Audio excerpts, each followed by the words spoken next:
भारतीय इतिहास और पौराणिक ग्रंथों में कई दिव्यास्त्रों का उल्लेख मिलता है, जिनमें से सबसे शक्तिशाली अस्त्रों में से एक सुदर्शन चक्र है।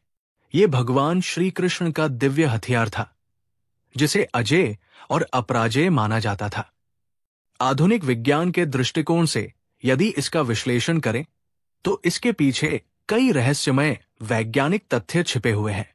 हाल ही में प्रसिद्ध भारतीय आध्यात्मिक गुरु आईआईटी बाबा अभय सिंह ने सुदर्शन चक्र की उत्पत्ति और उसकी कार्यप्रणाली से जुड़े गहरे वैज्ञानिक रहस्यों को उजागर किया है। उनका ये शोध पूरे विश्व में चर्चा का विषय बन गया है। उनकी इस खोज ने ये प्रमाणित किया है कि भारतीय प्राचीन विज्ञान और तकनीक आधुनिक विज्ञान से भी अधिक उन्नत थी।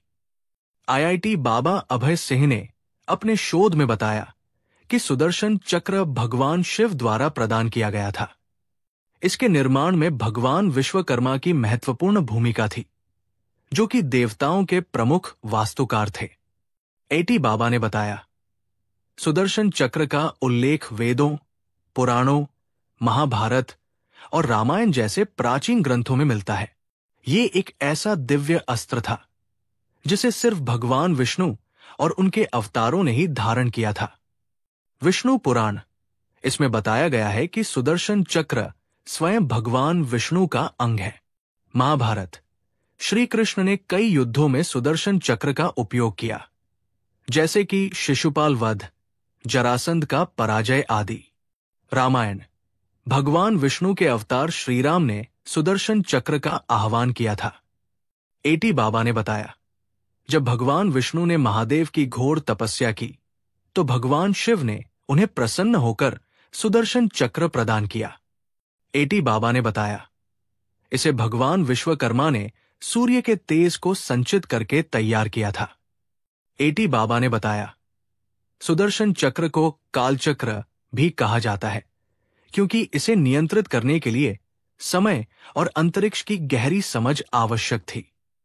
आईआईटी बाबा अभय सिन्हा के अनुसार सुदर्शन चक्र सिर्फ एक पौराणिक हथियार नहीं था, बल्कि ये एक उच्च तकनीकी ऊर्जा संचालित हथियार था, जिसका निर्माण विज्ञान के उन्नत नियमों के आधार पर किया गया था। बाबा अभय सिन्हा के शोध में सुदर्शन चक्र को ऊर्जा संचालित, दिशा निर्देशित, बहुस्तरीय आक्रमण प्रणाली बताया गया है। सुदर्शन चक्र की विशेषताएं: स्वचालित दिशा निर्देशन प्रणाली, ये अपने लक्ष्य को स्वतः पहचान कर उसकी ओर बढ़ता था। ये आधुनिक गाइडेड मिसाइल टेक्नोलॉजी के समान था। हाइपरस्पिनिंग मोशन, ये एक अत्यंत तीव्र गति से घूमता था, जो सेंट्रीफ्यूगल फोर्स के सिद्धांत पर आधारित था। आधुनिक विज्ञान में ये गति हाइपरसोनिक रोटेशन टेक्नोलॉजी से मेल खाती है। ऊर्जा स्रोत: आईआईटी बाबा अभय सिन्हा के अनुसार सुदर्शन चक्र प्लाज्मा एनर्जी और एंटीग्रेविटी तकनीक पर आधारित हो सकता है। इसका संचालन साउंड वेव्स, मंत्र शक्ति और मेंटल टेलीपैथी से संभव था। टारगेट लॉकिंग सिस्टम, एक बार लक्ष्य सेट हो जाने के बाद यह चक्र कभी विफल नहीं होता था। आधुनिक तकनीक में इसे लॉकनट तकनीक कहा जाता है। आईआईटी बाबा अभय सिन्हा के अनुसार अगर वैज्ञानिक प्लाज्मा ऊर्जा, साउंड वेव टेक्नोलॉजी और क्वांटम फिजिक्स पर गहन शोध करें, तो भविष्य में सुदर्शन चक्र जैसा एक हथियार बनाया जा सकता है।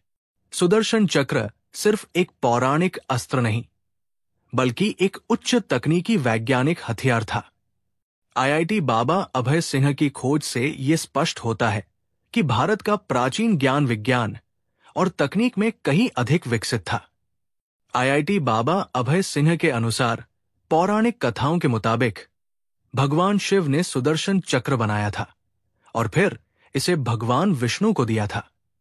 इसके बाद यह चक्र भगवान परशुराम के पास पहुंचा और फिर भगवान परशुराम से यह चक्र श्री कृष्ण के पास आ गया। सुदर्शन चक्र की उत्पत्ति से जुड़ी कुछ और बातें: भगवान विष्णु ने गढ़वाल के शीनगढ़ स्थित कमलेश्वर शिवालय में तपस्या करके सुदर्शन चक्र प्राप्त किया था।